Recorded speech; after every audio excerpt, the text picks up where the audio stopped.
There are pieces of you that are lost for days. There are pieces of you that are lost for months. There are pieces of you that are lost for years. There are pieces of you that are lost for generations, that span lifetimes, that are timelines on their own. You will find them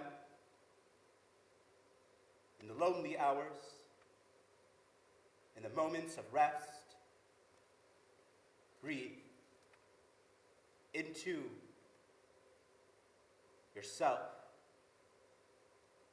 taking root, in the flesh, taking root, in the flesh, taking root, in the flesh.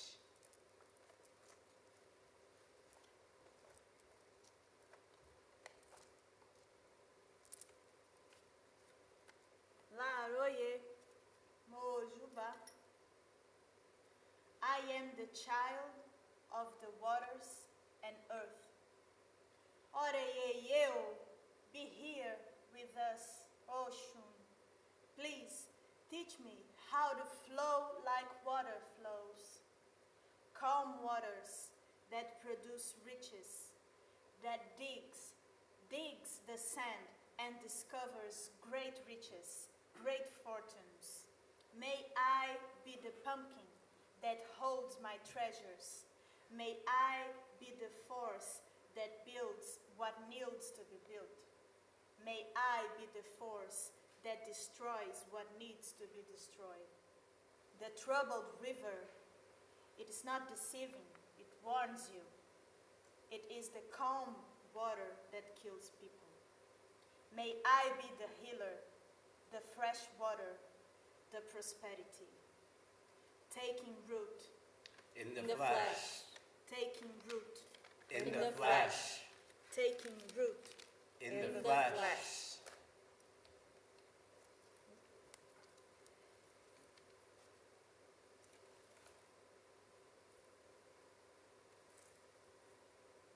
Death, births, grandmothers, mothers, freedom, darkness. I was told not to. Tears, friends, birth, water, choking, life, rainbow, offerings, sing, home, throat, touch, shame, voice, existence, feelings, skin, mouth, heart, hands, pleasure, whole, touch, breath, dragon, taking roots, In the flesh, taking roots, In the flesh, taking roots, in the flesh.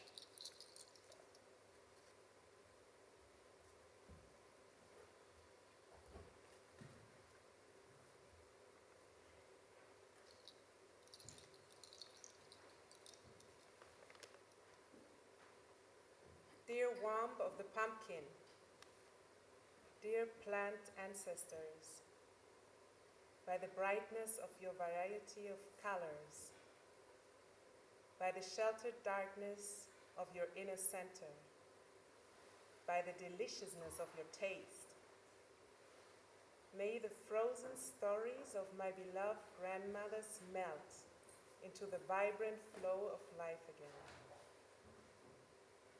May all feelings of being half melt into one water of trust.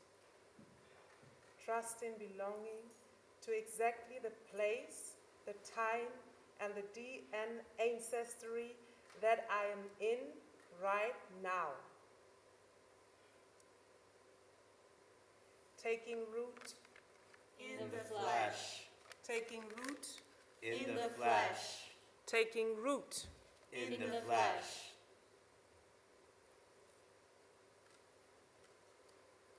We imbibe in the fecund flesh, swelling firm, sweet on the tongue like happiness, serotonin, tryptophan. We indulge, and the flesh encompasses, holding the seeds of future paths, new worlds waiting to sprout, regenerate, sprawling across the earth, climbing fences, staying humble, rooted, conquering all, abiding in abundance. Between two thighs, worshipping a womb, eat me. Rooted In the the flesh. flesh. Taking root In In the the flesh. flesh. taking root. In the flesh.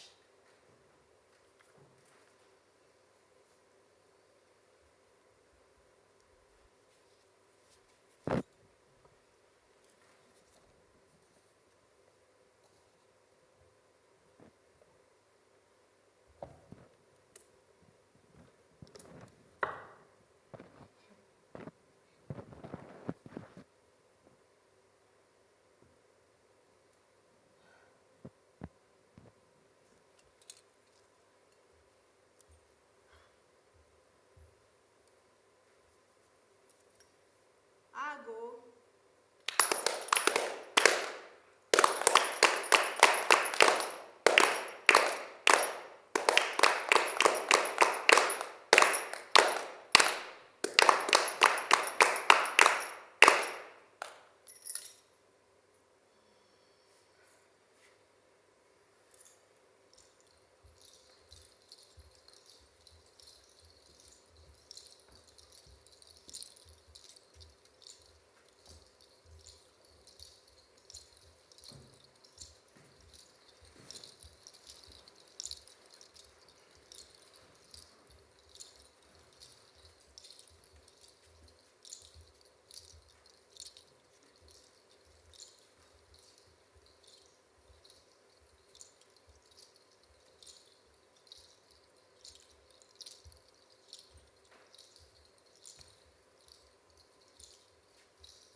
Welcome to Ancestral Body Noise, everyone.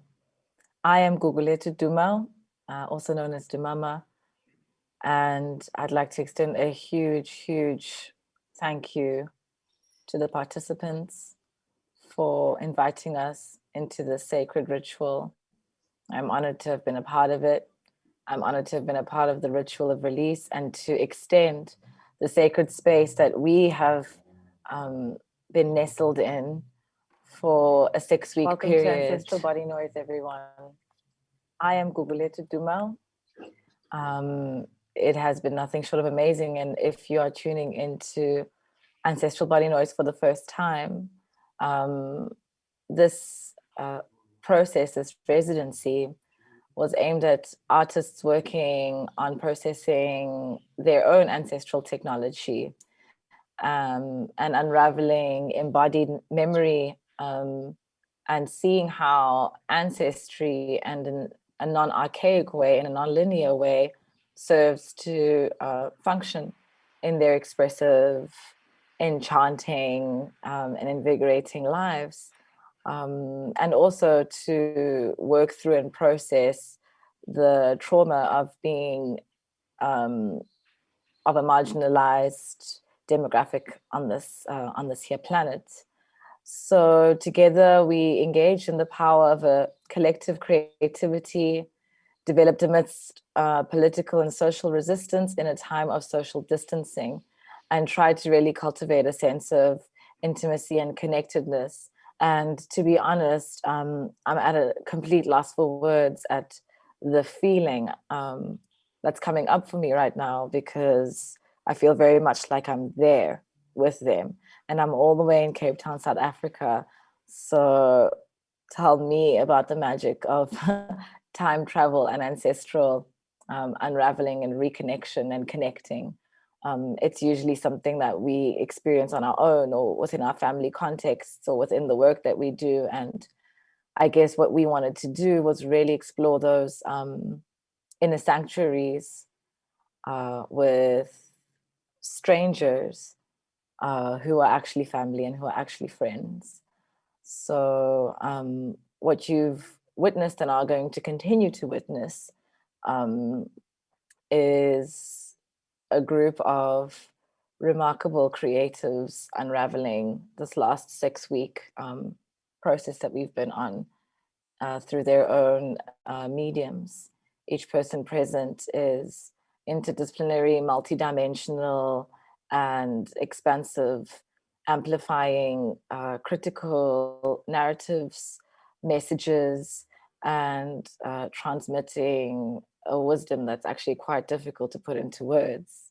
I honor each person here today for committing to practices that have been demonized, committed to preserving a connection with the present and with the infinite, collaborating with many elements, traversing many elements, living within their beings.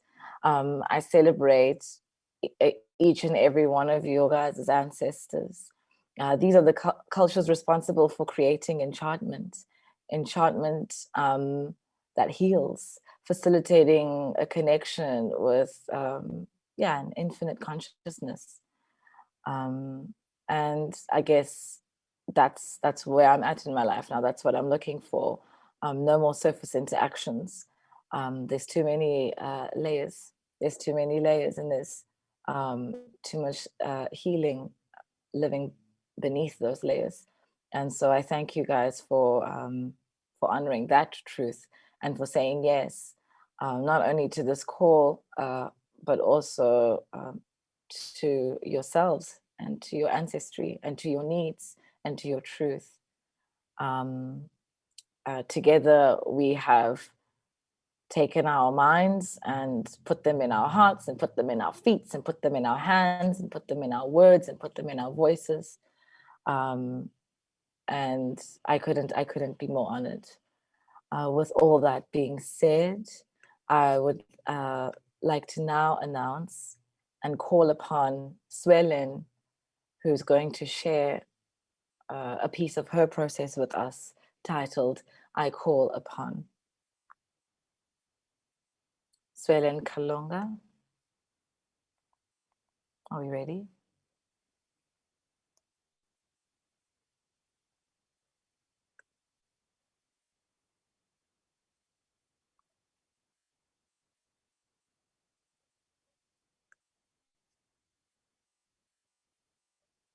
Sounds like we're having a technical difficulty.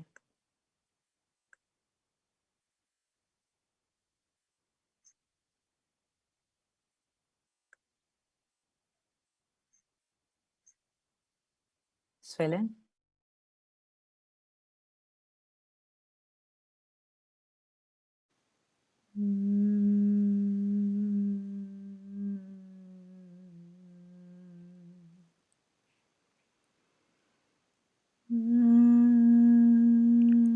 I pray Getting to mixed the messages. blossomed seed, then to the principle, then to all possibilities.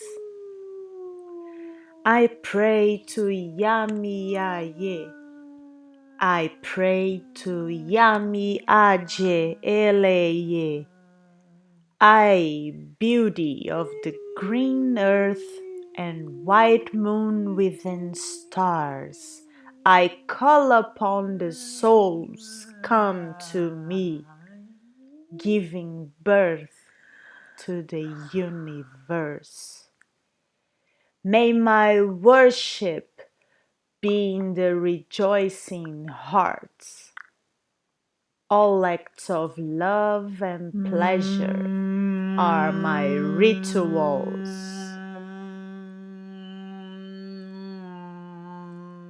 I honor Yami Oshoronga. I honor Eshu Odara Roye. I honor Ye Oshun and all the domains of life and death. The 7 birds that have landed on sacred trees. 3 in the trees of good. 3 in the trees of bad.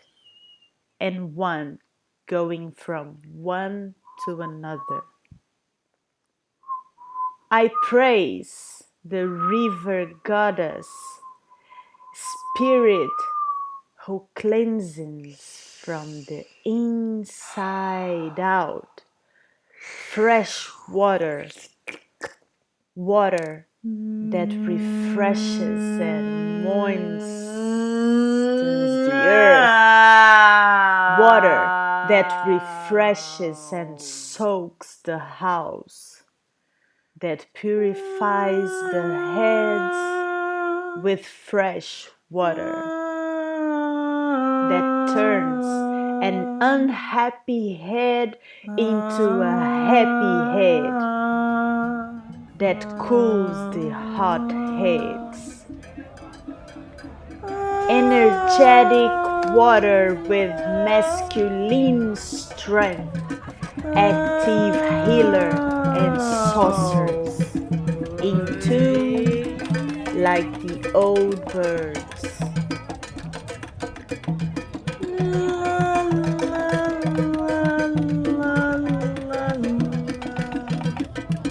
Gracious Mother, Mistress of cool waters,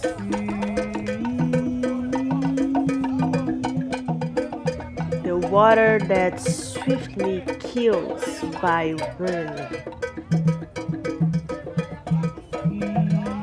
full of wisdom.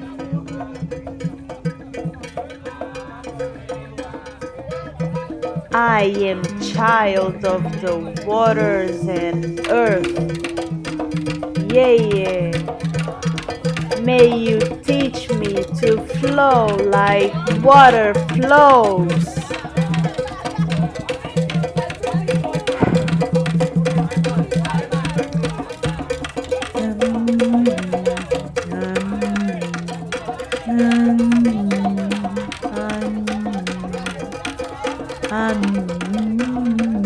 Calonga.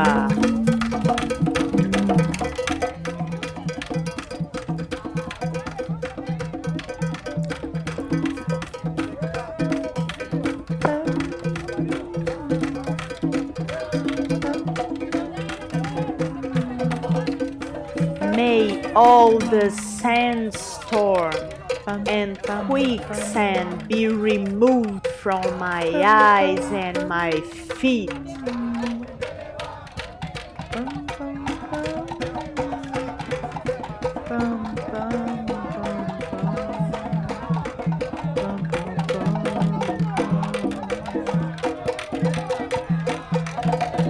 She who has neither bone nor blood, but who gives us blood and bones, and dresses herself in garments of blood, and when angered, feed on blood and guts.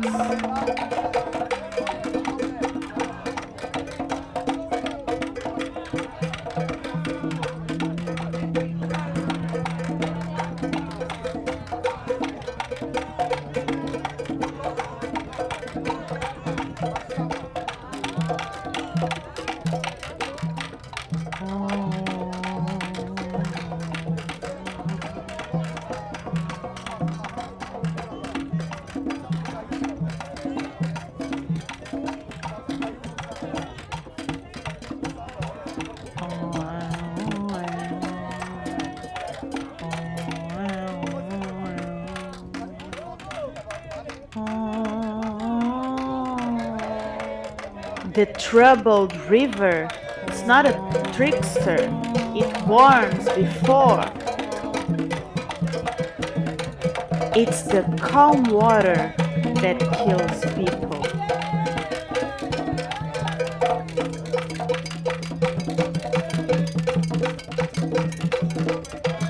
The old bird has not forgotten the fire.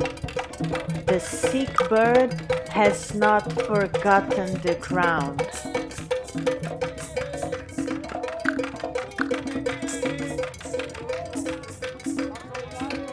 My respect to the deep water.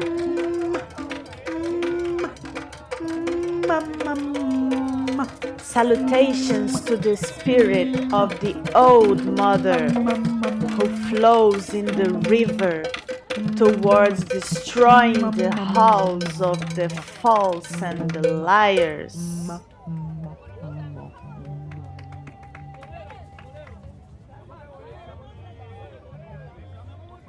She who, even though she's in the deepest darkness of the waters, the brightness of her eyes has reached me.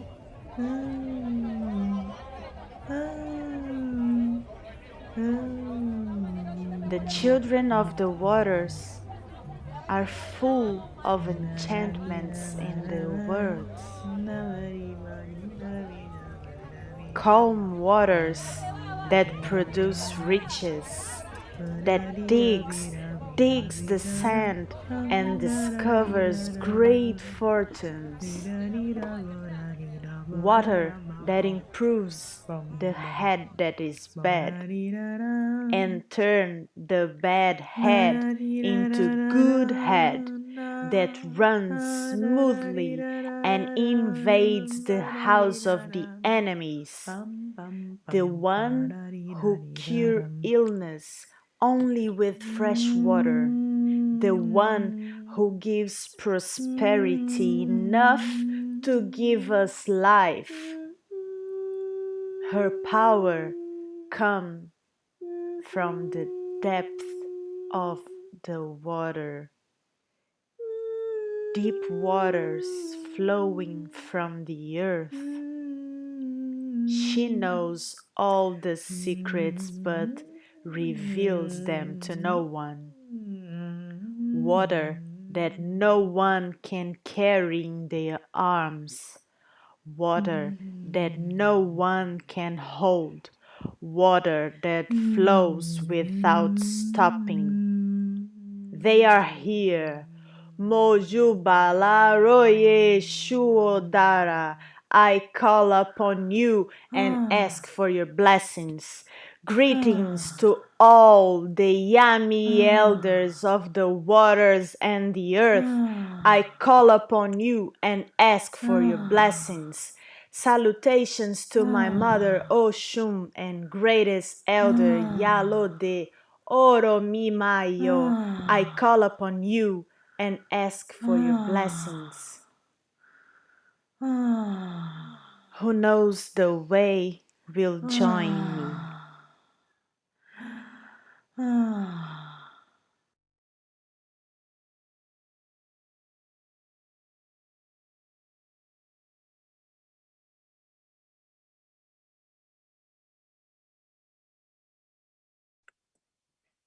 Woo! Suelen Calonga, everybody. Thank you so much. Thank you so much. Suelen's ability to work with sound and an image in this way of poetic image production is remarkable. And her commitment to the epistemological turn to an anti-racist education is poignant and felt, and I've at least felt it in every single conversation we've had. She's committed to decolonial Black knowledge in Brazil and her ongoing research crosses intellectual, political, and poetic experiences and interests from previous investigations with her spiritual journey linked to the Afro-Brazilian cult Candomblé. And this is felt, and it culminates in the independent, and it culminated in the independent restitution of cultural and liturgical heritage, which she discovered in Germany. She was, her master's thesis project was one of looting. And she documented that whole process in I Am the Archive. She's incredible, and we thank you for your contributions and your commitment to anti-racist spiritual practices and remixing the epistemological oppressions. Thank you so, so much. And yeah, I think next up, we're going to give it up for KooCha, born Aisha Konate, with a live ritual performance, which she has carefully threaded, composed, and carried throughout this process. And she'll be sharing it with us live from Oyoun right now. Thank you again, Suelen, for that awesome audiovisual archival experience. And yeah, see you guys on the other side. Enjoy KooCha, Aisha Konate.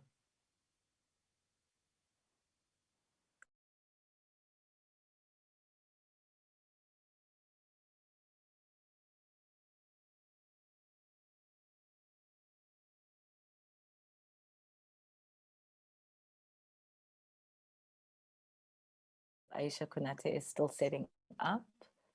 And I think what I'll do then is just introduce Aisha Konate, who has been a tender and strong and unbelievable presence in this residency process. Her soft power and wisdom has held the space in unimaginable ways, and her vulnerability in sharing her experiences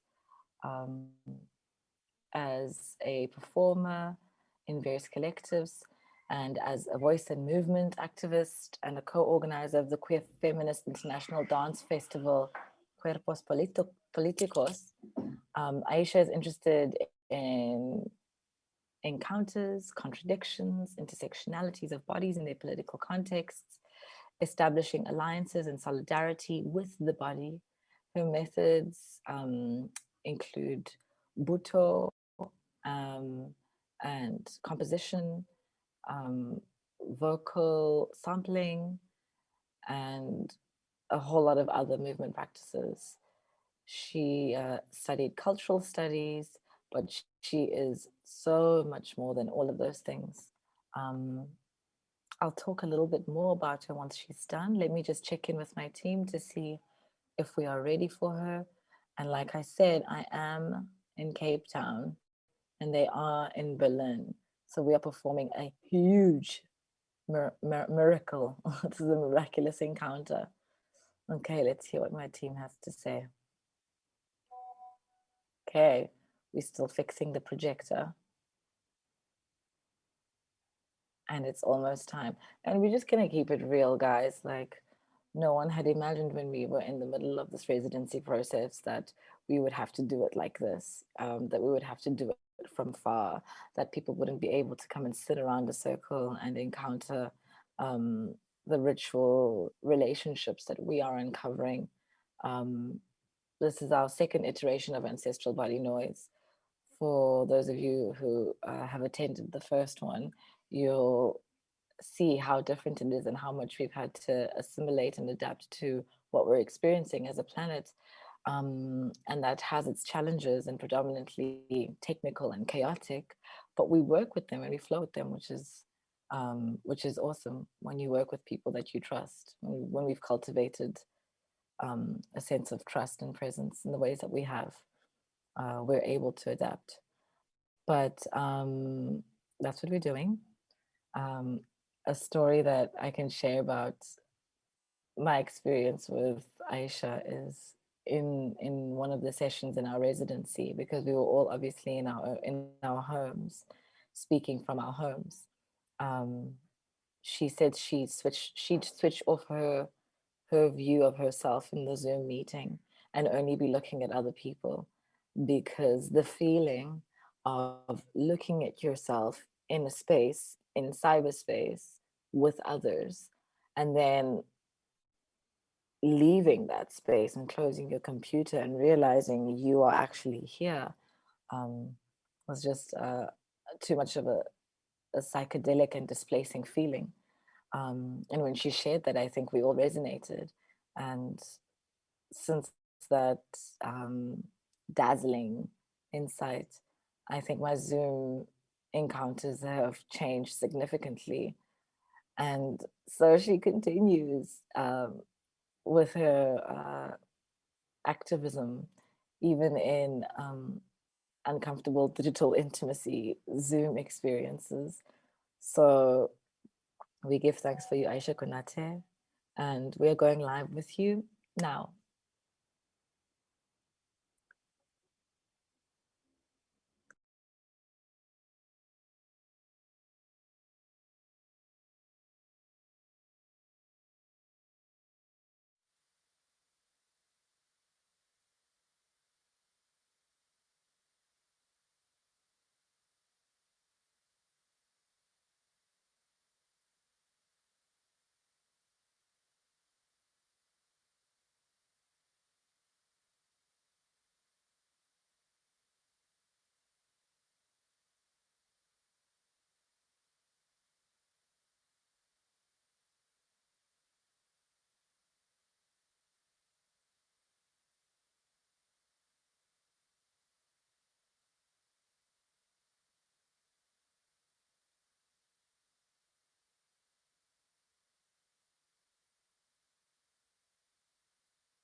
Well, look, here we go.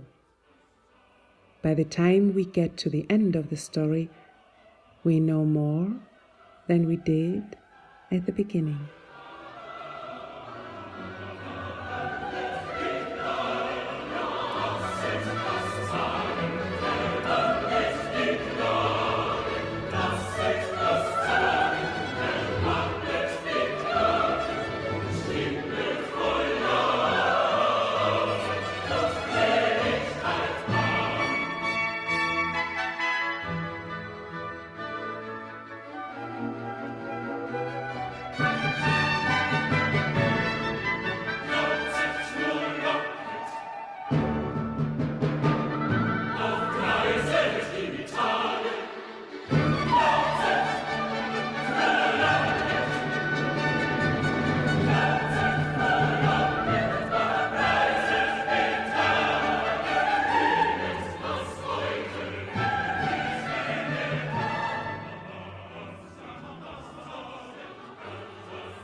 Oh, it went like a stab through my heart, and now something flew into my eye. No, there was nothing to see, but it was not gone. It was just one of those splinters of glass that had jumped off the mirror, the magic mirror. We probably still remember it, which caused everything great and good that was reflected in it to become small and ugly.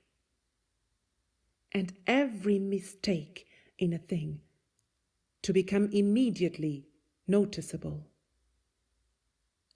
The poor thing, such a splinter had also just penetrated her heart.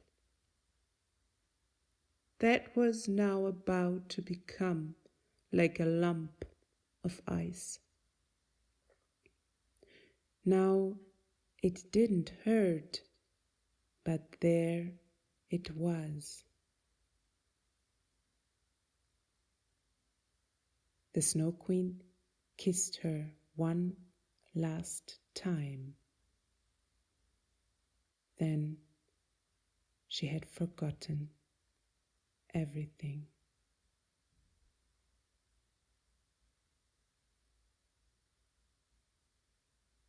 She looked at her. She was beautiful. She could not imagine a smarter, more graceful face. Now she did not seem to her like a figure made of ice. In her eyes, she was a perfect being.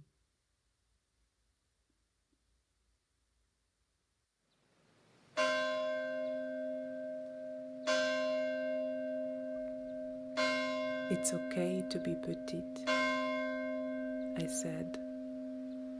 It's okay to be petite.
il n'y a pas de dignité sans liberté. Car tout assujettissement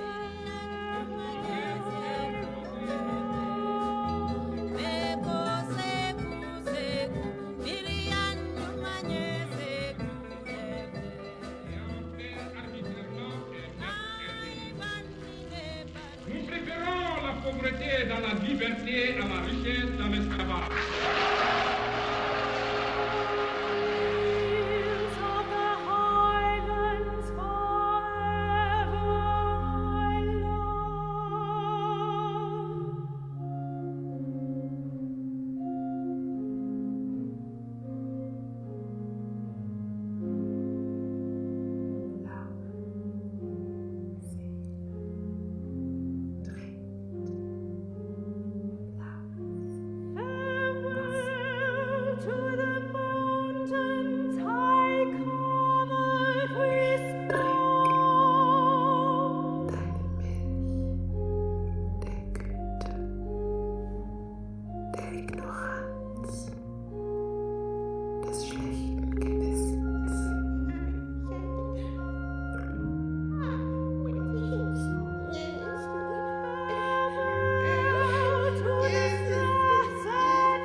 That was incredible.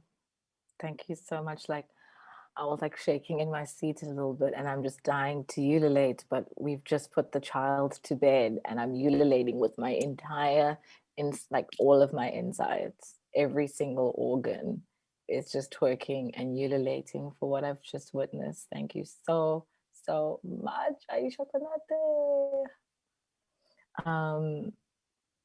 Just being with Aisha on this journey, and hearing all the different sounds she was making. And she shared some of them in the podcast. If you haven't listened to our podcast yet, please do. Ancestral Body Noise on Oyuniverse. So in earlier weeks, each participant had to generate 3 pieces of sound and bring them along to the podcast and share a little bit why this soundscape in particular is important. And it was just so incredible to see how the soundscapes that Aisha had chosen, you know, expanded and developed and merged with some of the sounds that she grew up listening to, and developed into this narrative of her exploring her ancestry from Guinea-Bissau and her German ancestry. And when the process started, she called both of her grandmothers from either side. And I felt that tension, and I felt that harmony, and that presence so profoundly. I even got a message from Madhu saying she's a mountain, but she is also gentle, a mountain of a spirit, and yeah, mountain soul, a gentle mountain soul. Yes. Incredible. Thank you again, Aisha, for that soft and poignant power. You are awesome. So good. And we'll chat more about as much as we can chat about in the panel discussion. So those of you listening in, please don't go anywhere. And please post some questions in whichever streaming platform you're streaming through so that we can engage with you.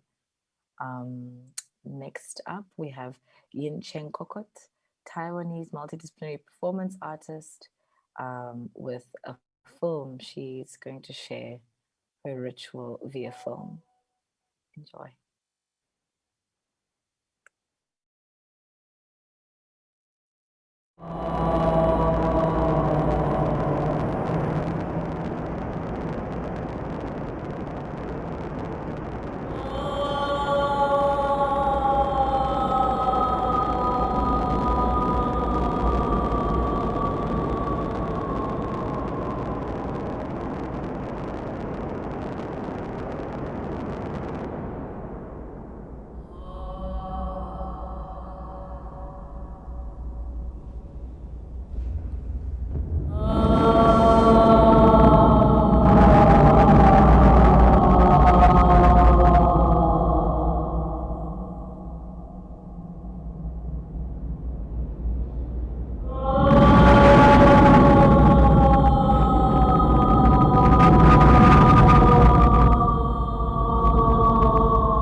Such a deeply moving film and performance, choreography, soundscape, creative direction from Yin. Wow, yes, that one really took the wind out of me.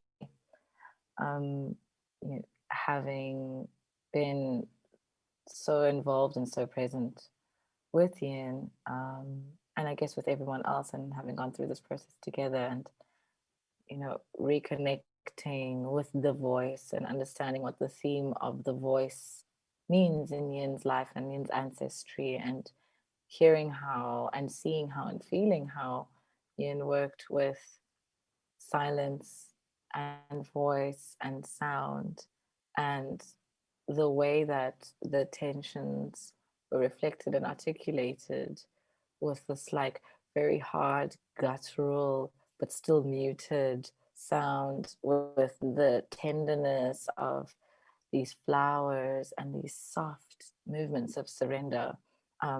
Yes, like, wow, unforgettable. I cannot wait to watch these performances and videos again and again and again. Thank you so much, Ian, for your profound commitment, and just your vulnerability, and honesty, just like sharp, present truth. Wow. So we'll talk a little bit more with Yin and with the other participants about what we've witnessed and about what has come up, and just about what's been going on and what is going on in the Q&A. So if you're tuning in now, or if you've been tuned in, stay tuned in, because we're going to get into a dialogic exchange a little bit later. But just to share a little bit about who Yin is. Yin is a contemporary dancer who has trained in Gaga and various other somatic practices since she moved to Berlin 5 years ago. She is a Taiwanese multidisciplinary performance artist, and yeah, she has a plethora of collaborations. She started teaching yoga, combined dance, qigong, and tarot. And so her spiritual practices form a huge part of her artistic practice. Yin brought her grandmother into this ancestral body noise process, and shared about how her grandmother often brought her and her sister to the local temple that she's been going to since she could remember, and has shared so openly about what that temple has meant to her growing up, and how it was always full of people and full of faith, and what her relationship with ritual is and has been, was really rooted in that consistent practice with her grandmother. And yeah, we feel it. We feel it in the tenderness of how she shares. So we'll speak a little bit more. I don't want to release any spoilers, and I'd like Yin to share a bit more about where she comes from herself.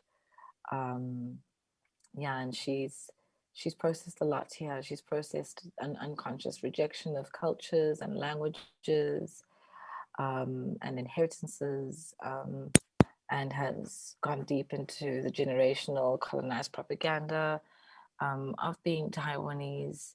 And yeah, and she's sort of gone through this psycho-spiritual and political unraveling and excavational process that's now connected to her to the body and the rhythm of herself and the cells. And yeah, her practice has evolved exponentially since we initially connected. And yes, I am really looking forward to chatting some more later. And now I'd like to introduce the shadow archivist, also known as Indrani Ashe, and I'm so excited for this live performance. And I'll share a little bit more about who she is and why her practice invigorates me so much after it. But for now, enjoy.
Recovery from the coronavirus, which I caught working in a kindergarten, I was spending 20 minutes a day imbibing in my ancestral technology with Adrienne.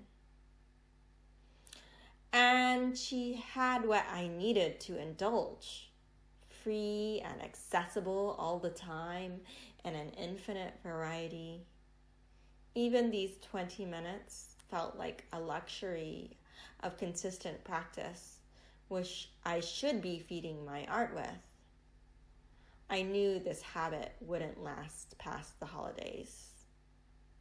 It's about her big house in Texas with the dog called Benji.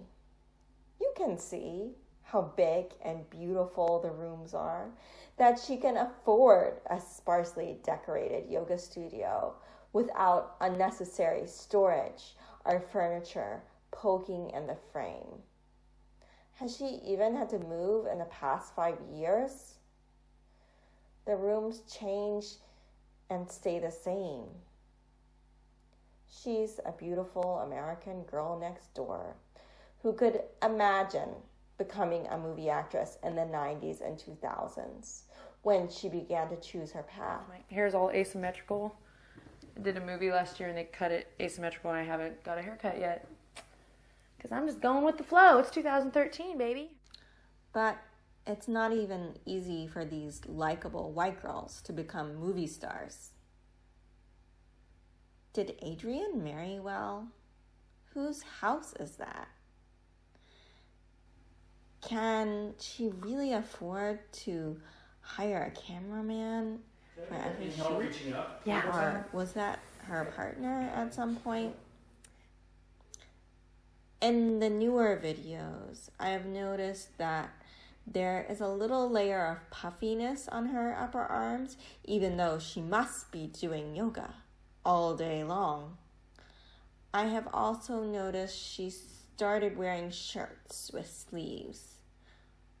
Coincidence or evidence of the incompatibility of yoga distribution methods with body positivity? To be honest, I'm just waiting to mimic one of those 70s magazine covers with a white model and a unitard from the moment when they first started to take yoga from us. A secret little clap back to Adrienne. I'm waiting for the little piece of fat on my belly that I've had since birth to be brutally removed by months of diet and exercise, so the image will be considered beautiful and people will press the heart. And someone will know about my art practice. I don't think it's fair to say that I'm the one who lacks body positivity just for realizing this. It's the algorithm. But I love Adrienne. She can afford to produce thousands of hours of online content for free. What I need. I remember one time I heard about a BPOC yoga class, and it took me an hour to get there and find out that it was canceled and an hour to get back. I felt bad about wasting a morning that should have been used for my art practice or else laundry and groceries. I decided that I often can't afford to do things based solely on principle. And I am okay with this. Adrienne can afford to make years of free videos and become the internationally known master of my ancestral technology. If you feel humbled today, let's have a little giggle. I remember when I started to do yoga with Adrienne and her name just popped up randomly among friends. Oh, you also are doing yoga with Adrienne? So, you see, I'm happy to leverage her privilege against my lack. Hey, let's be real. It takes lifetime commitment to master ancestral technologies, to study the Mughal miniature, yoga, classical Indian dance, or music. Lifetimes I used up studying art in the West, where I was born, moving between countries and sublets, learning languages, finding and keeping money jobs, applying for visas. My mom was able to study Bharatanatyam dance in a basement in Jackson Heights, Queens, New York, for a short time in high school, before she did summer school at NC State and met my father. You can see from the photos, she was a pretty good dancer. I grew up in the South, so I wasn't really able to study at a temple. I would have liked to study this form of dance, but my father would have been opposed because of his religion. I suffered nerve damage in my hands as a child, so I never would have been able to straighten my fingers for the mudras anyway. When I was allowed to see my mother again, I danced around one summer in her living room in a Detroit public housing project to the Sinead O'Connor album, Universal Mother. One time, I was dancing at an outdoor festival, and an Indian couple came up to my mother and asked her where I took dance lessons. I know enough about Indian dance to take a photo or impress people who don't know anything, but not enough to impress anyone who spent a lifetime studying it. I'm a little sad as I write about this topic. I'm tearing up and getting a little headache. I'll have to do one of Adrienne's 20-minute detox sessions after this.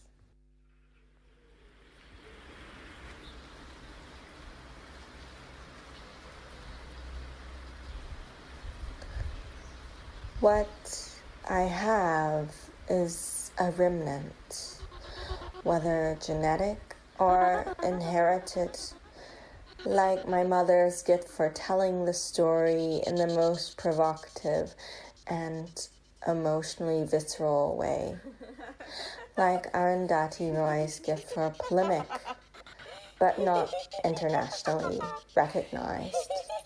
It's like the taste or obsession of my mother and her sisters for textiles in bright colors and patterns, fights over borrowed clothing, gifting secondhand, and who wore it first.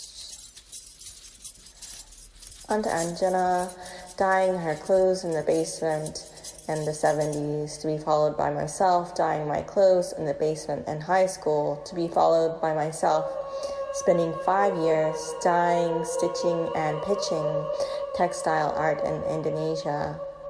I didn't learn how to do batik. I had a money job. What I have is a taste for the monstrous feminine. I learned from my Andrina's paintings and icons of Kali with her tongue out, dancing naked with bloodlust.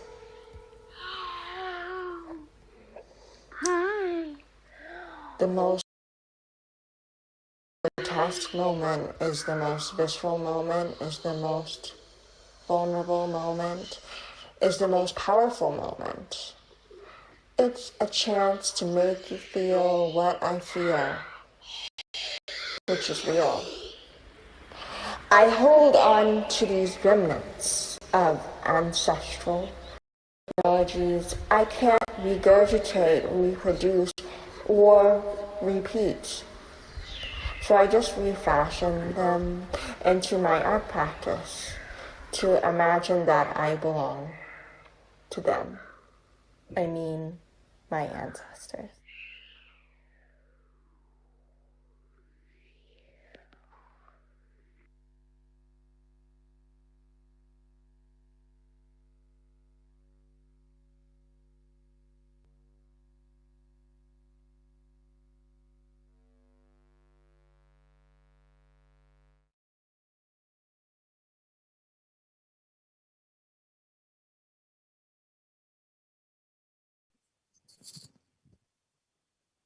And that was Indrani. Incredible. And also so direct and blunt. I appreciate this unique brand of hue creativity that Indrani Ashe brings to this residency program, and the way she explores her ancestry is anything but linear. It's very rooted and responds to a world in which transnational histories and hybrid identities have been strategically marginalized and erased. But there is still this light-hearted detachment, but very critical engagement with that. And you know, she's wrestling these narratives from hegemonical structures. She creates necessary mythologies, but she's also doing like live documenting and putting her finger on the pulse of what's happening, and still really honoring what is happening in her day-to-day life as a woman of color, you know, who's the founder of the Berlin Diaspora Society. It's so impressive. I can't wait to get into the conversation later with the Q&A. But before we get to that, I'd like to introduce Sailesh Naidu's ritual and film.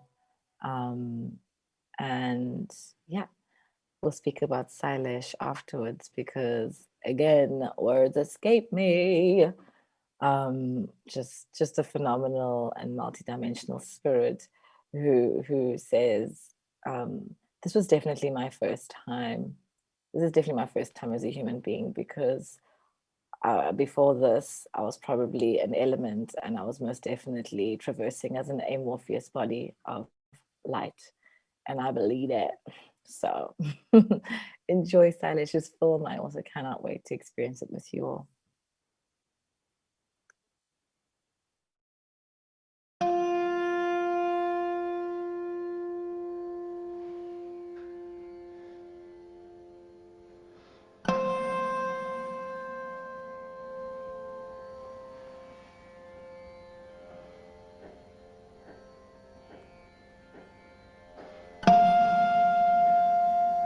I want you to remember the feeling.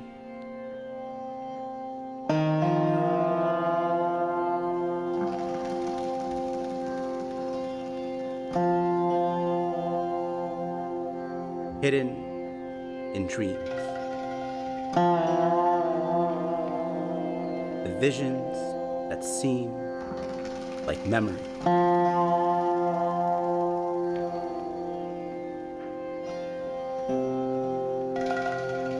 They are fragments.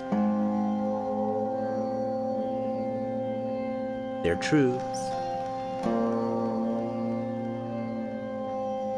They're timelines.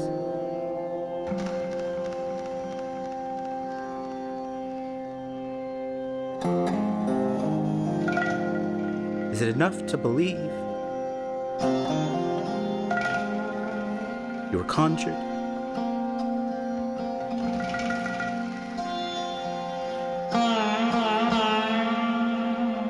On slabs of stone, grinding cardamom into sweets? Is it enough to believe you're a melody?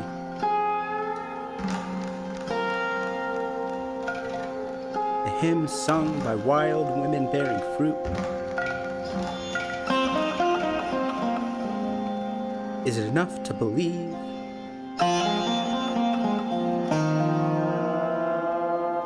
you are beyond all the dreams your ancestors could ever fathom? On this hill, on this battleground, every day can feel like an ending, can feel like a storm, can feel like a collapse into the body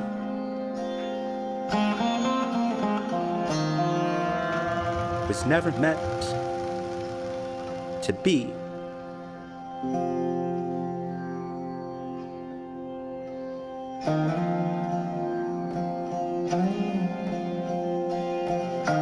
An archive for this much grief, never meant to ferment this much rage into silence.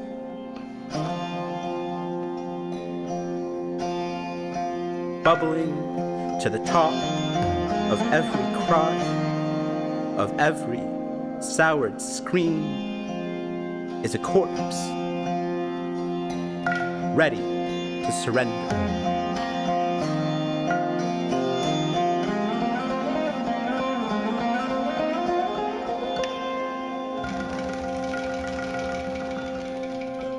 But do you remember the heartbeat? The breath speaking a language without a tongue. The places that have no path to follow. You were a prayer once, cast into an ocean, not knowing the way that it would become, not knowing shedding all that you were would ignite a resurrection. But do you remember the beauty? Buried inside all that you laid on this pyre will burn in ashes. You are and always have been the greatest of unravelings, of prophecies foretold. Forgive yourself for all the ways you have fallen, all the ways you could not move. You were merely a seed pressed into soil, not knowing what pulled you to the sun, was something so cosmic, so deeply understood, it could not be born until it was ready to become.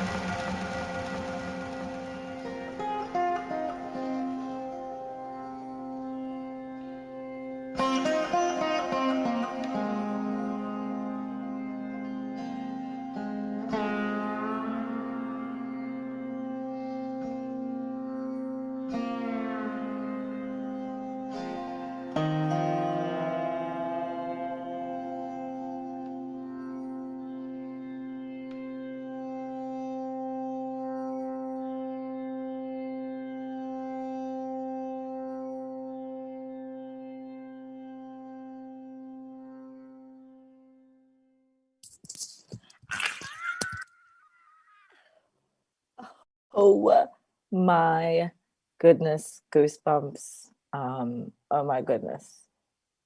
So many lifetimes contained in this one being, so many lifetimes traversed by this one being because of that.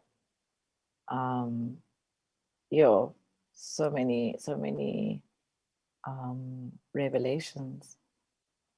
Thank you so much, Sailesh Naidu, for just committing to being a shapeshifter and a soul shaker. Shake it like a soul shaker, shake it like a soul shaker. Whoa. I wrote some standout bits down that came up for me. Is it enough to believe you were conjured? Big question. Is it enough to believe you were a melody or you were the beyond? Yes, a corpse ready to surrender. Beautiful soundscaping, with the presence of one of your ancestors creating that music. Beautiful stitching work, direction, the choreography, the makeup, the artistry was, just such a remarkable ritual. And having experienced you from week to week and hearing and seeing the world you conjure with your words and your curiosities and your presence has done the utmost, and I am moved and deeply, deeply humbled.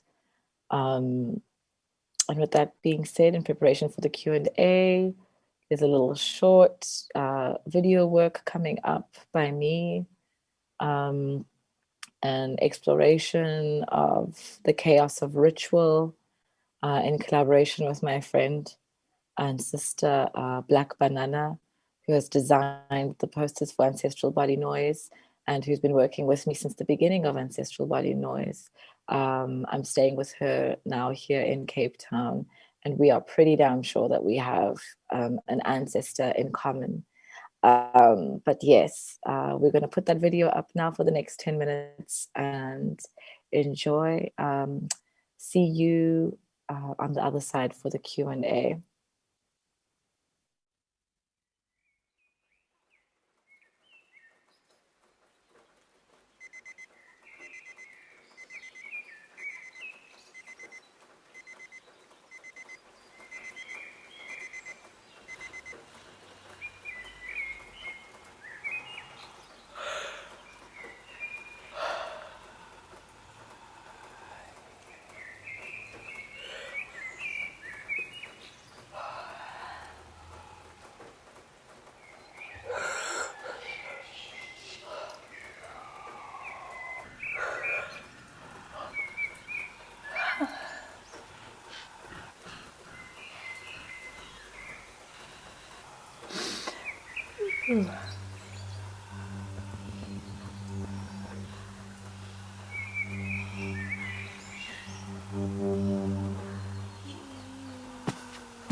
enjoy the next couple of minutes with some incredible artwork from Black Banana as we prepare for the Q&A. Prepare your questions in the live stream. We'll be listening. We will be listening. Thank you for being present here with us. These strange times.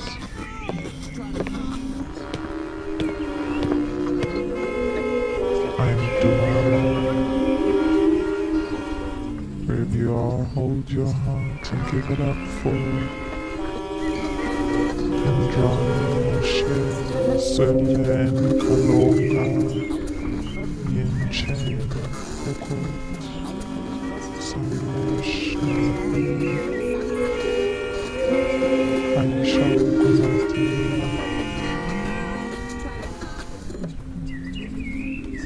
and the ancestors they've brought to us today. Blessings abundant. See you in a couple of minutes.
Urgent, purge alone, unearthing infinite darkness, surrounded by infinite darkness deep inside.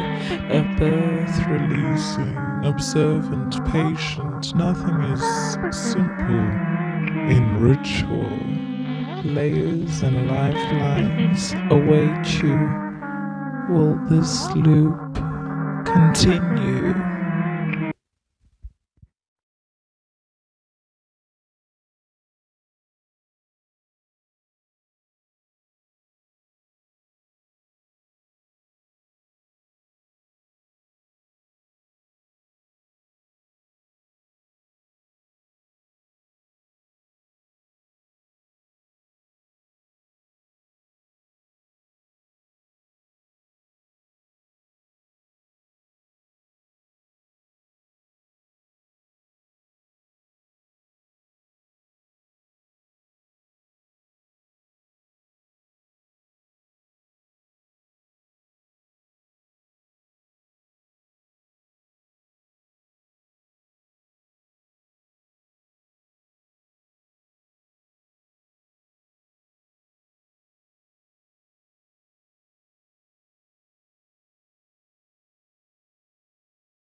Woo! Please, can we just like give a round of applause? Even like you guys sitting over there, give a round of applause for yourselves and for everything.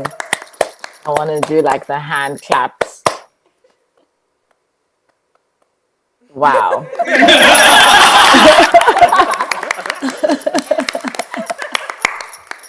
It's just a delay on the audio. There will be a slight delay, but oh my God, thank you guys so much for being who you are.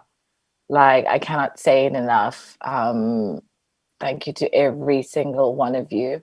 How this panel discussion is going to flow is I'm going to ask each person a question, and you'll share where you're at. And then if anyone has a question for me, we can do that. And then as soon as I'm in Berlin, the real tea is going to go down, and we're probably going to all disintegrate and turn into the stars in my backdrop and just like burn holes in the sky, because the power of this connection is wild. And I'm pretty sure you guys are burning holes in the sky in Berlin right now with that ritual that you've just shared. But yeah, wow, I'm totally taken. Let's start with Indrani. Do you have a mic in your hand?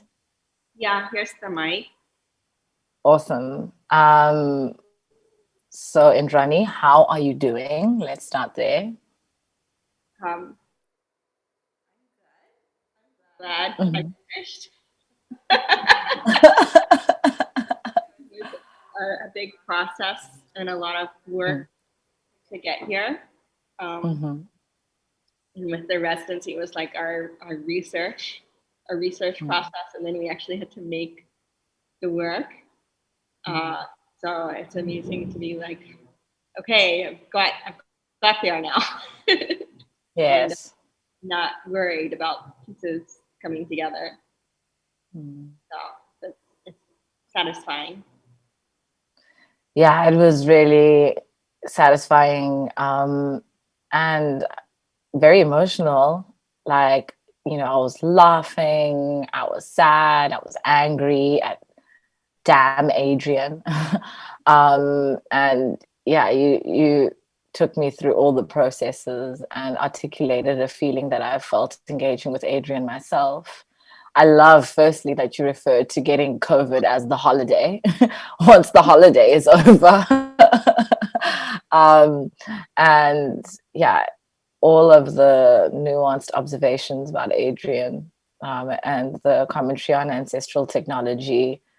Yeah, it's really, really moving. And how you also just, you know, documented your experience of being a woman of color, the process of finding and keeping money jobs. I really love how you weaved all of that in. And your practice is so deeply intersectional and layered. And you had such an intense relocation in the midst of the research residency as well. And I wonder how this residency has functioned in your life and in your artistic processing of your ancestry and your sense of conceptualizing community. Yeah, it was, at least for me, quite an abstract way of connecting the way we did it. And yeah, I'm wondering how that process was for you. And was there anything in particular you were seeking with the development of your ritual? Like, how are you engaging with that? Well, I had some pieces that I was working on before, whereas I was meant to be performance and interdisciplinary, whereas I was performing against projection and with video work and performance. So I was continuing that, and I was struck by these words in the call about ancestral technology. Like, do you have access to your ancestral technology? Do you have something that's yours that other people don't have? And I had these like difficult feelings about that, right? So that was my source for writing and creating this. And I'm glad that this residency gave me the space to make something you know, like if I didn't have a space to perform or have an event that I was producing something for, I would not have made this piece, or I would have made it at a later time. But this, like, you know, pushed me, like, as in I had a deadline, I had a space to perform, and then I made this piece. I was able to make this piece because of that. The residency was really challenging to devote that much time to my art practice, and a lot of it just like process, not having exact results in mind, but just trying, experimenting different things. So that was really challenging, exhausting for me. Right. But it was a good thing to do, yeah, for a short amount of time, and then to produce something from it. It's like usually I have to run a much tighter ship. You know what I mean? So I felt happy to have this opportunity to push myself and a space to produce my work, but also a way to push myself to experiment.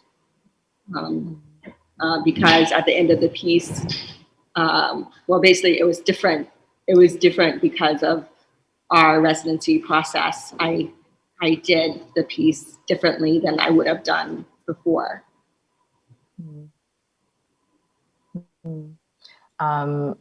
The ancestral technology that we carry, the multitudes that we have to walk with and negotiate with, and silence and wrestle with within a system that is also presenting its own challenges, is in and of itself incredibly exhausting. I can say that in my experience, for sure, that's the thing. And I find that in a lot of my creative engagements, that is mirrored, you know?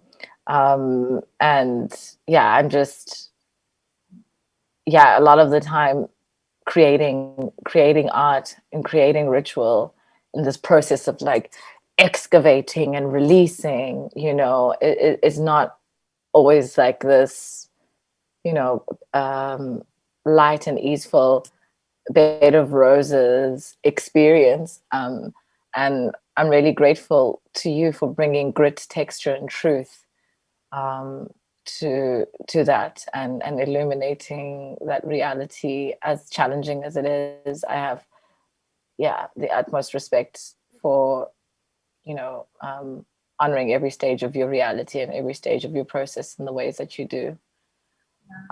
So thank you. Thank you so much. And just my motivation behind that is just the same thing that makes yoga like this luxury that people indulge in. It's the same thing that makes like being an artist is for wealthy and privileged people. So I feel like I want to push the intersectional and the economic to the surface, because it highlights, or it shows like, oh, in this system, you're only telling certain stories, and that's not interesting. Actually, we should, you know, we should actually, this kind of cream of the crop, only these stories, that's not interesting, and that's not real yoga, and that's not, you know, real art if it's only like this stories of luxury and privilege, you know? Sure. I feel that. Well, thank you so much for those illuminations and for bringing those important tensions and realities to the surface. Thank you. And maybe we can, on the subject of tensions, hand the mic over to Aisha, whose performance was just like, I felt these tensions of the ancestry you invited into the process, your two grandmothers being explored and reflected, and this ancestry of the German and Guinea-Bissau maternal pool, and also the historical pool, and how those two worlds are positioned within this planet, and working with, you know, ice, and definitely the theme of mountain kept coming up, and mirrors and melting. Yeah, like how was the process for you of designing this ritual, and where did it take you, and how did you connect with your ancestral technology? I have to think now, and I just there's so much in. Okay, it was intense. I'm super happy that it's over. My grandma said.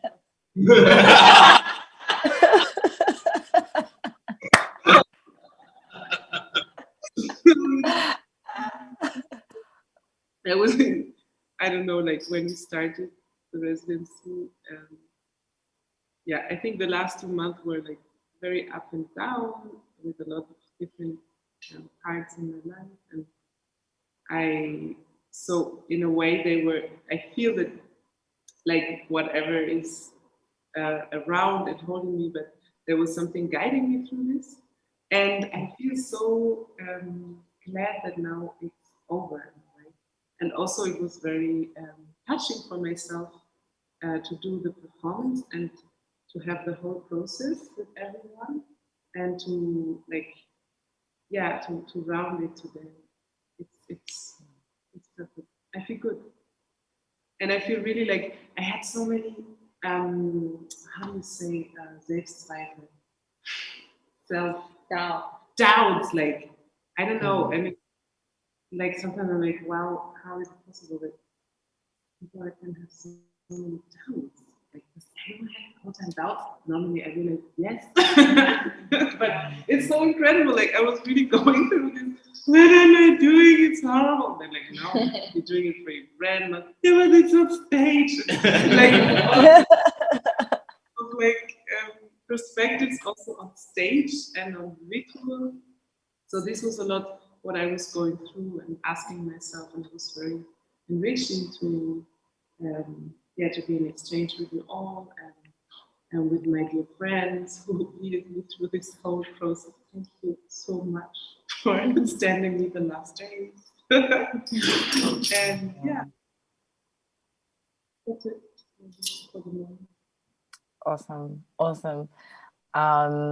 Yeah, it's been really wonderful to be on this journey with you, and to feel like you to receive your vulnerability and your tenderness and your honesty, and there was always like still this like very strong sense of curiosity and presence and truth, but there was always this tenderness and this softness that I'm super grateful for. And I remember earlier in the residency process, you brought up this feeling I hadn't even noticed about myself, about interacting with yourself on Zoom, well, in the Zoom room, and you know how strange the feeling of being in a circle with people in your computer and feeling like you are now in company, and then having to mute your own camera, or like remove your view of yourself, and then returning to your lonely room after a 6-hour process and being like, whoa, I feel like I was with people but now I'm not. And that switch up, and sort of like being confronted by the loneliness and the isolation, but still feeling like this strong sense of togetherness and tenderness. I wonder if you can share a little bit more about that before we hand the mic to Suelen. Yeah, I think you already said everything. That's it. It felt sometimes weird, or I mean these times with a lot of different people that are having this kind of conversations via Zoom, and actually we all never met before. So I don't know if you shared it before in your little introduction, but I think it's really crazy that we started as virtual beings all together, and that now real. I don't know, it's something really science fiction because we were sitting there and you're still a science fiction with your bookshelf. I love it. But also I feel that I really would like to meet you for real, to know that you really exist. Because everything changed, I think, when we met first also. I felt like, oh, wow, I felt like Earth again. And before it like I do a process for my own with others, but like I don't know, it was also like we are very connected through the Zoom and also through your lead guidance and everything. I felt the connection, but yeah, I felt it was really weird to not feel everyone, and so yeah, that's but and so I'm also very thankful that this is existing and that we could do this residency through Zoom, because I learned so much. Also through this being alone and being with others at the same time. It was very new experience and very enriching for me. And thank you so much for your presence. Thank you. Thank you very much. I also cannot wait to feel like I'm in Earth again, because I'm getting very bored of Neptune at the moment, and I'm very ready to come join you guys on planet Earth and to just like feel your matter and to see how tall you guys are, how short you guys are, and hug you and feel how that feels, and smell you and move through space together and like look into your real eyes, you know. But it's also really phenomenal to feel like I know each and every one of you, and to also feel like you know me through these processes that we've been through over the weeks. So yeah, thank you. And I'm gonna ask Suelen to come on the mic and talk a little bit about this idea of when life imitates art, life imitates art, and you think you start to get concerned about, I'm not making art, or I'm not doing enough, and then you get sick. And I know like we all sort of like got sick or had personal issues come up that was somehow mirroring the week or the themes, and there was like so much parallel experiencing taking place. And I know that Suelen and I are definitely connected on sort of like the body slowing us down and making us feel like we're not doing enough. And the distraction or inspiration that is our daily lives and how it mirrors that process our art needs us to go on.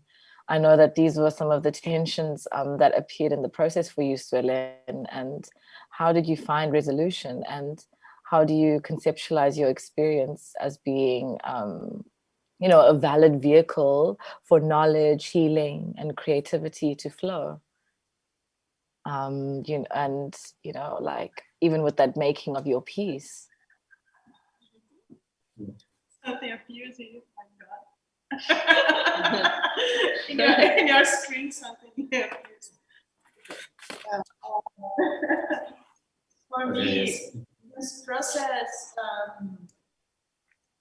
I don't know how to explain, but I think it was very much about releasing, not because we were focusing around this theme, right? But all the ideas I came up, I had to give up on them at some point. Like the first one with the pads, and then the pumpkin, and then the soup, and then it was a big effort for me to bring things to collective, because I felt that the collective part was more important than my individual part. I was trying all the time to bring people to the collective part of our celebration. And this against my personal life I had this feeling that my personal life was fully out of the process, and I was doing my best effort to put myself in this collectiveness thing. I don't know. And at some point, I felt myself stuck in between. And that was the moment that I felt that I was not doing enough or giving enough to the class, and I start feeling disconnected a little bit. But then I don't know how I connected myself. Do you have feedback? Is it me? I don't know. Maybe that microphone. I'm trying to. Everything's fine. It's fine. Okay. Safe distance. Distance myself. Well, but anyways, the whole process, I think, together. This is weird to talk about, but I started therapy at the same time I started this residency, and I started yoga again together with this residency. Wow. And somehow I feel that this process supported me more than therapy and more than yoga, or maybe everything worked out in balance in my life. But all the tools you gave us, like responding the prompt, or the breathing, finding the center, all the tools that we used in our process, I brought to my life. And I used with myself and with others also.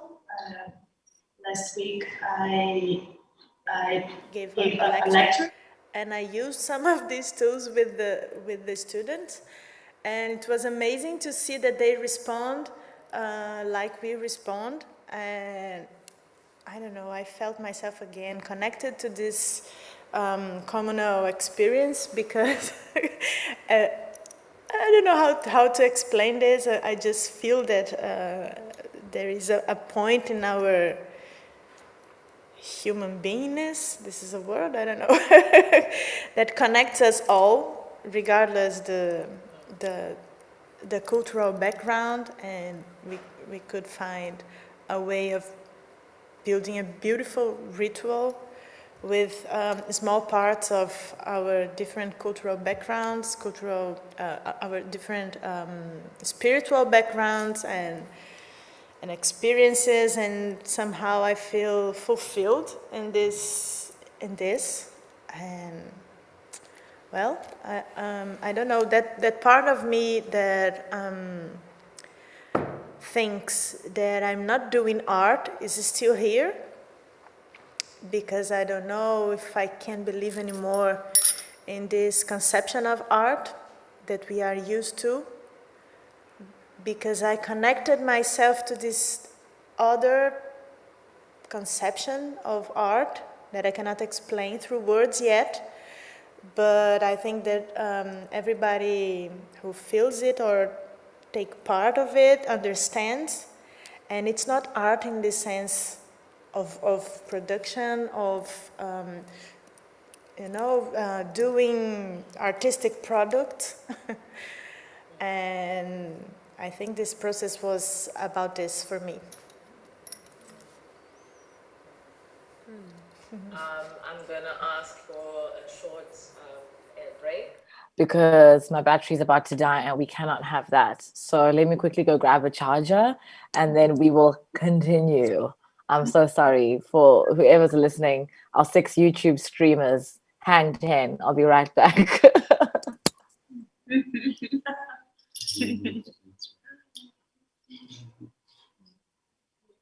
You have a lot, really. I don't know. Oh wait, we're mic. I will help you even more. You guys got to talk to me. I'm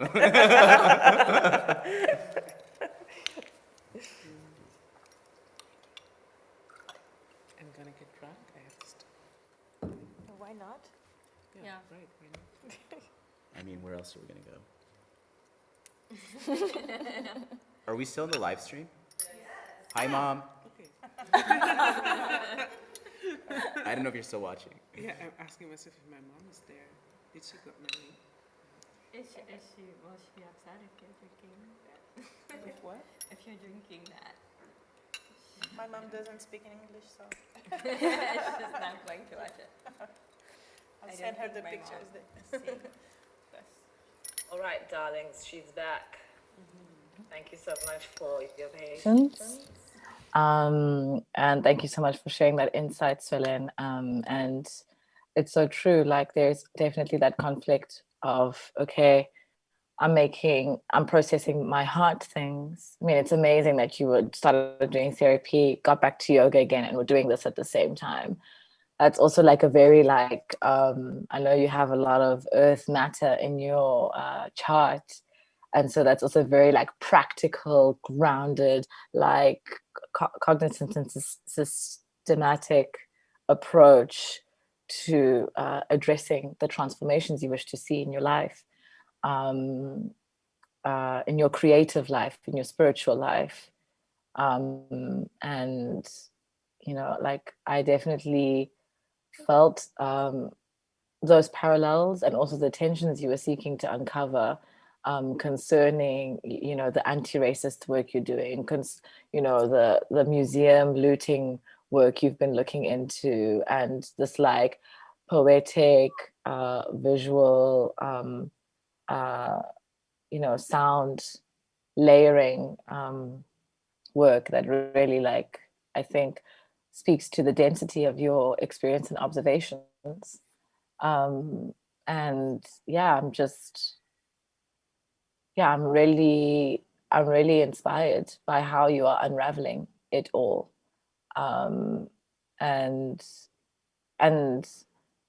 you're saying that you haven't quite conceptualized it in words, but I read your words, girl. You totally have. You've like flipped it upside down, like in words, and you've turned it inside out. And yeah, you just, and you continue to uncover and you continue to reveal, which is something that, yeah, I will always be grateful for, and yeah, really honored to exist in this collective with you. So thank you. Including it. Woo, woo, woo, woo. Sailesh, oh my goodness, just like riveting, like honey. The looks. I was watching with my best friend and sister, and they were just like, this is how to elevate your drag.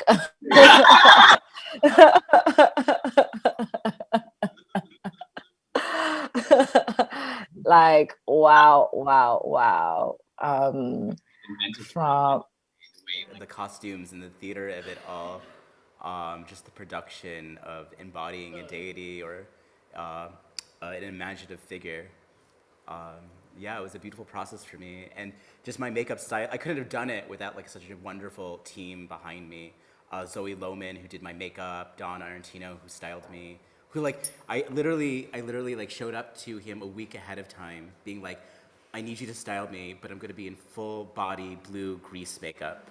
And he's like, so I'm just gonna have to make you a custom piece. And I'm like, I can't afford that. He's like, well, he's like, we're just gonna have to make one anyway. And like literally like the night before, while my friend Ava is making me peanut butter jelly sandwiches for like the cast and crew, he shows up with this like custom piece he sewed the night before. And it's like, there's so much love that goes behind producing something like this. And that's what I think I'm the most appreciative about, is just like how putting something like this into creation sort of facilitated a process of bringing so many people who've been in the periphery in my life, or actually even just new in my life, into a circle of creation that was quite beautiful. And definitely like that was reflected in the piece. That attention to detail, and attention definitely for me, it's like the the highest form of love.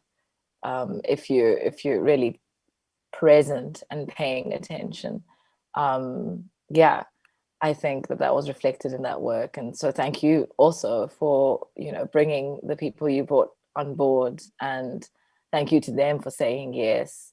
Yeah, I think I'm thinking about the conversation we had prior to this residency, and how we connected on this elusive sky friend, but also about the idea of digital ritual and a sense of community and togetherness. We spoke about dating apps and, connecting with people that you know and you don't know, thinking about like the people on the peripheries of your life, or the new people, and how they become then people that are close.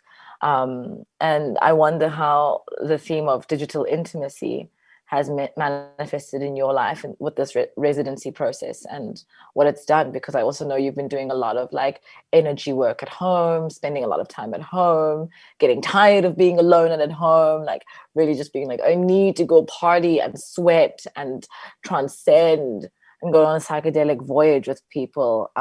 But like just, the manifestation of this isolation. I mean, I'm sure there's many other manifestations, but this one that we've just witnessed tonight, yeah, like how has that been for you, and what emerged for you with the ritual you ended up filming and developing for yourself? I actually have been thinking about this question a lot, because when you look at the technology, look at the internet, for example, right? We use the internet, we use wireless technology. These were all products of World War II. They were weapon systems, right? And there's something about technology that we use to connect today being sort of a portion of the forbidden fruit, of tainted fruit, that like somehow we're using infrastructure that was used to kill people, to perpetuate imperialism. And now we have these new ways of connecting with each other. We're doing this discussion. We have social media that sort of connects us and allows us to get a view into these people's lives. But even if you look at these corporations that own them, like Facebook was like a product of the Defense Department. Like Instagram is also is being used as surveillance technology.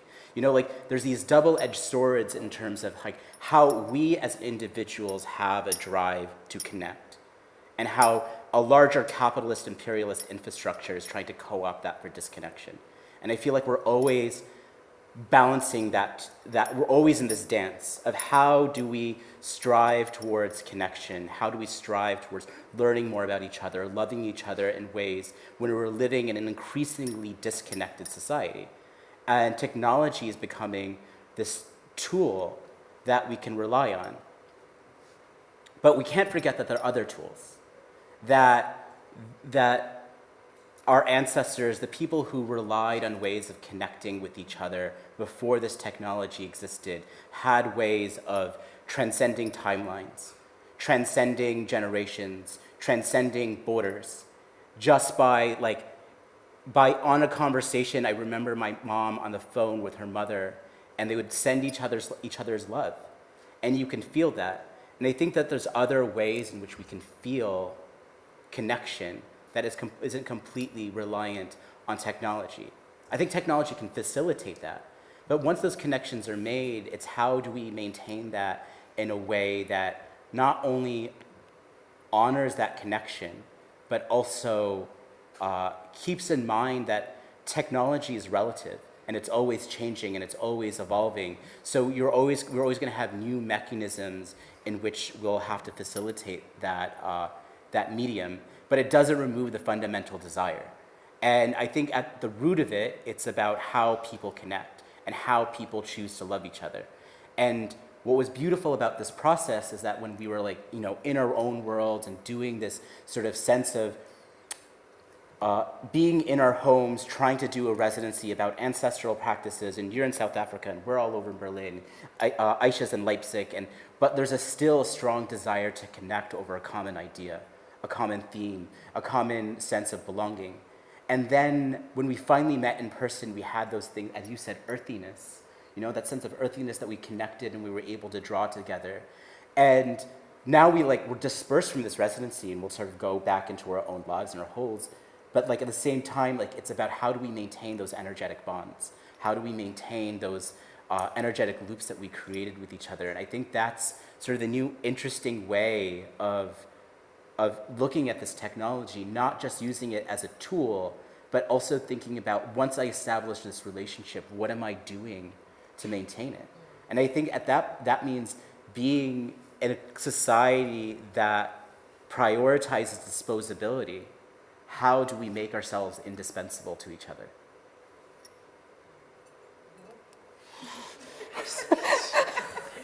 For president.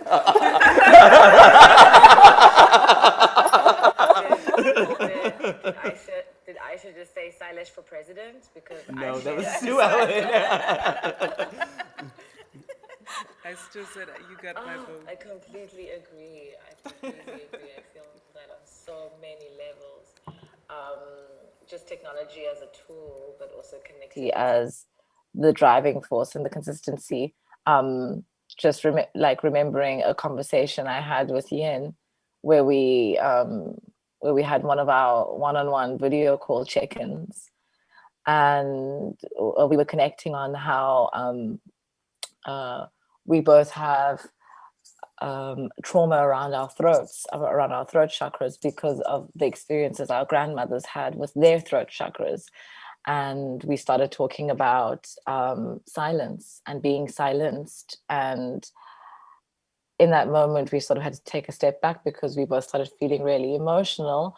And then out of nowhere, my phone just like cut the call, and it said on the screen, the temperature of your device is too high.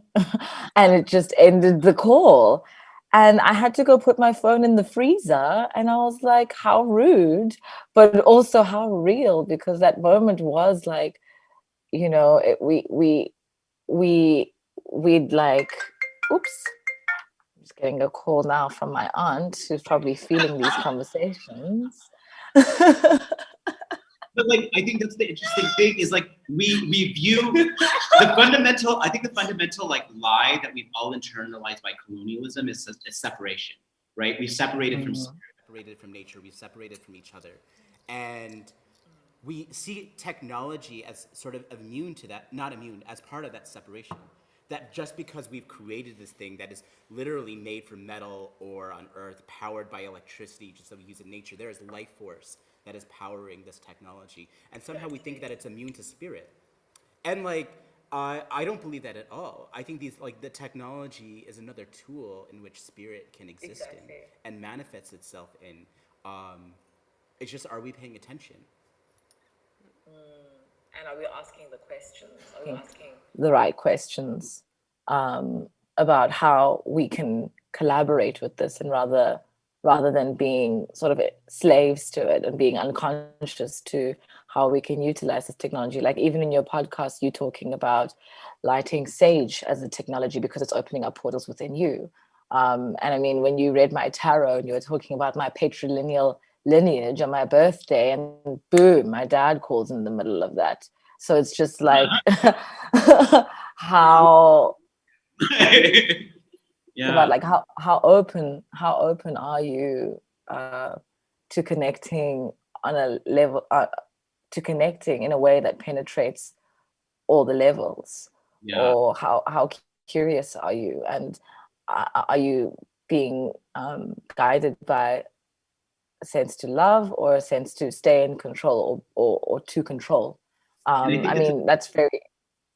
In terms of how we not only try to connect with everything around us, but like, how are we connecting with ourselves? You know, how are we taking that moment? And I think one of the biggest lessons this pandemic taught me was like, you know, I was like, I don't stop. Like, I'm constantly moving, you know, I'm do. And then the pandemic hit, and I couldn't do anything. And I had to sit with myself. And that was one of the hardest things I've ever had to do, was just really like, there's nowhere to go other than to face the stillness. And one of the best pieces of advice that I've ever gotten from anybody was a friend ages ago who told me the only way out is through. And like, to go through the stillness and understanding what does it have to teach you. And going back to this idea of living in this increasingly technologicalized, digitalized world, how are you taking time for yourself to have that moment of stillness, to internalize what is going on with you? Because the storm is going to be constantly around you, but it's up to you to be where to place yourself in it. Yes.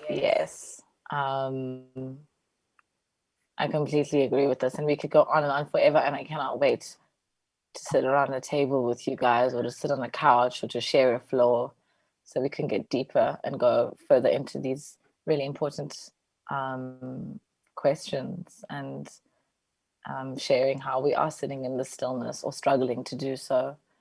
And I think we touched on it, and we're able to access bits of that in our residency process, but let's not let it end now.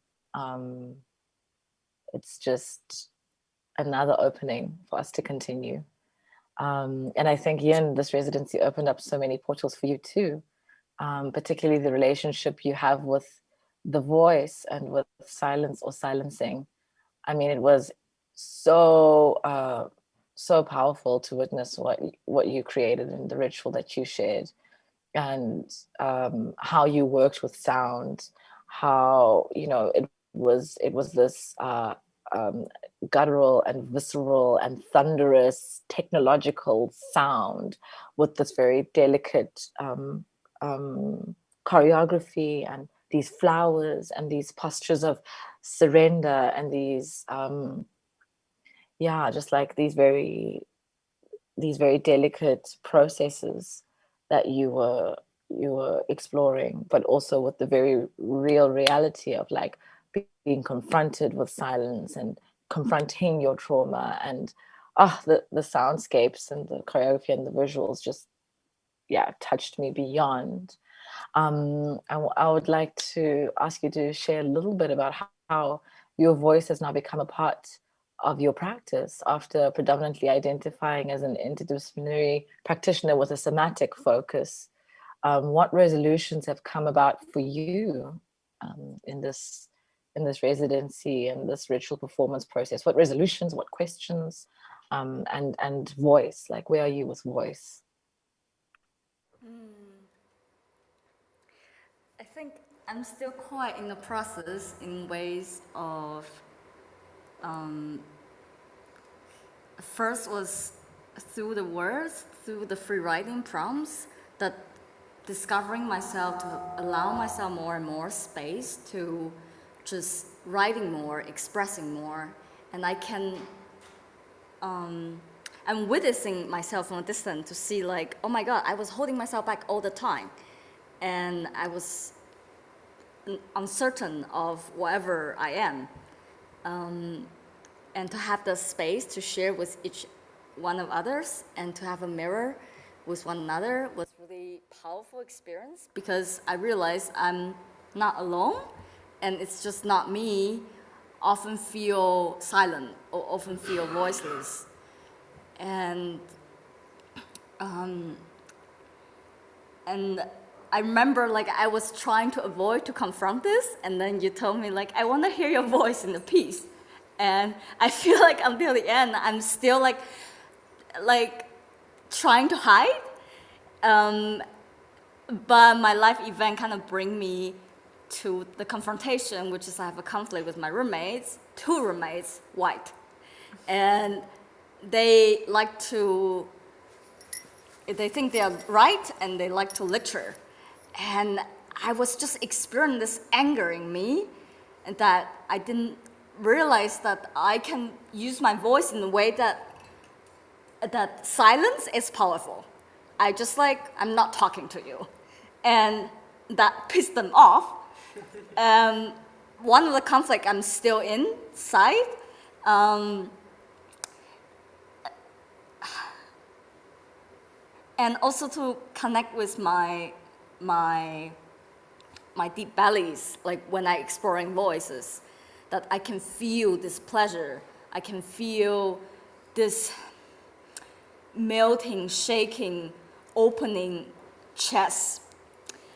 Like whenever we have conversation, whenever we have learned to fly, I feel like I'm purging. I'm still purging.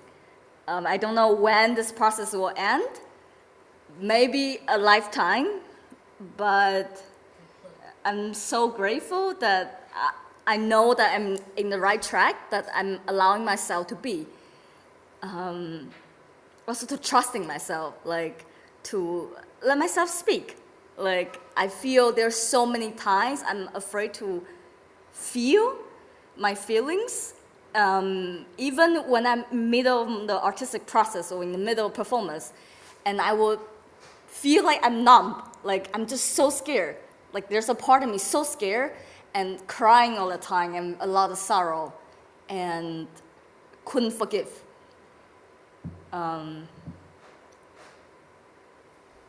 Yeah, I'm feeling that part.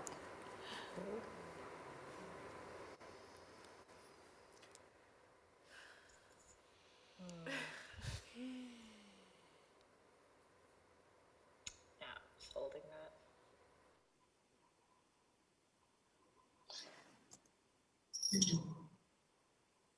Oh, I'm hugging you.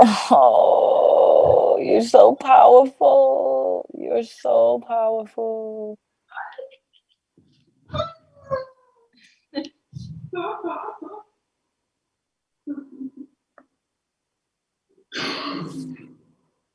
Mm. Mm. You're breaking down so many barriers. You're transcending so much. We are so grateful to you for your strength, your vulnerability, your honesty, your deep, deep knowing, your infectious belly laughter, and the melting, shaking chest, and your beautiful, beautiful voice, and your poignant silence, and the many lifetimes and the multitudes you contain. You are everything.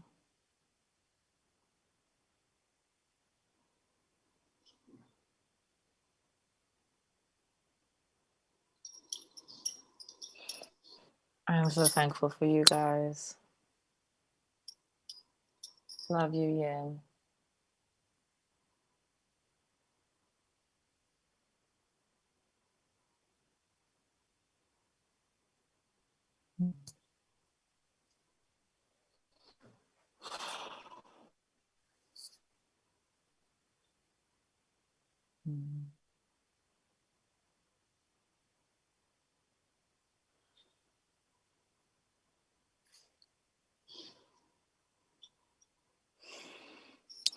Can we breathe together? Can we just like close our eyes and just take some deep breaths together and send them to Yin's direction?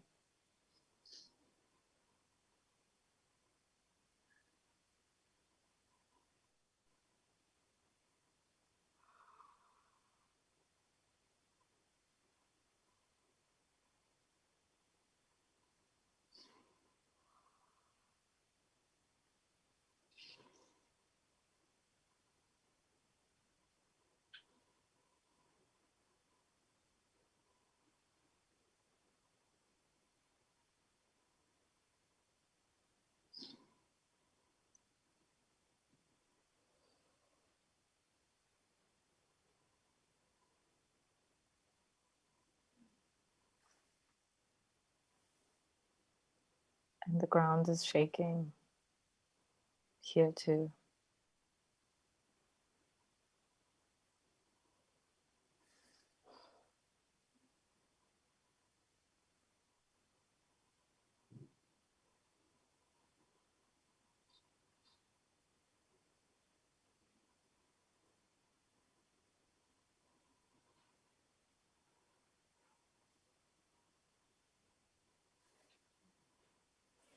Okay. How are you feeling, Yin? Release. Yay! Yay. And it's gonna keep coming. And it's also this thing of, ritual brings things up, but it doesn't flush whatever comes up down the toilet. It's not like catharsis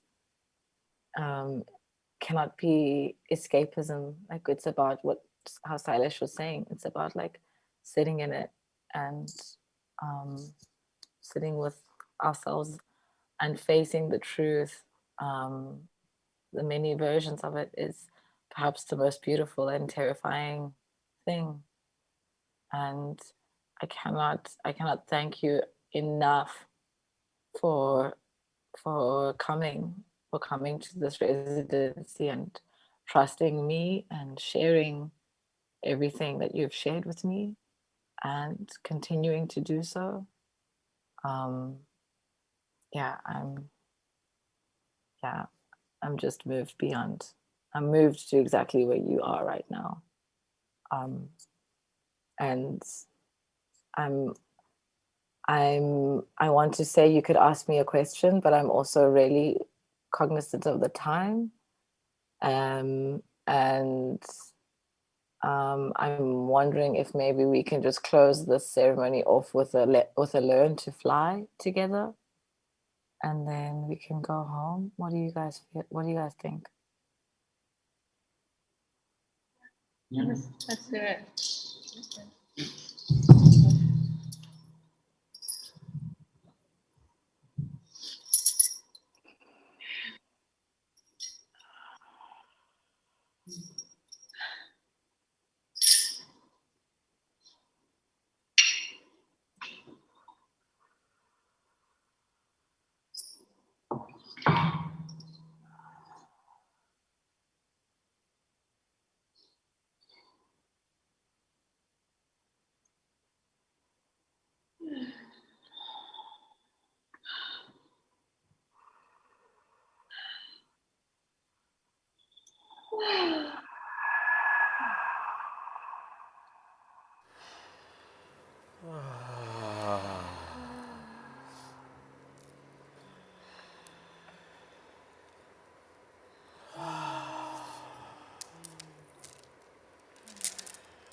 The ancestors.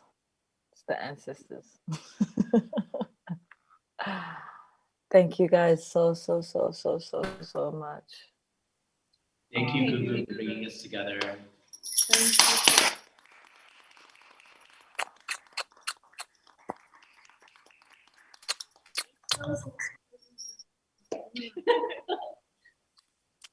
I'll see you guys soon. Literally, like the day at the airport, I'm gonna post the picture in the group. I'm gonna be like, guys, I'm coming home. She's coming back to Earth. She's coming back to Earth.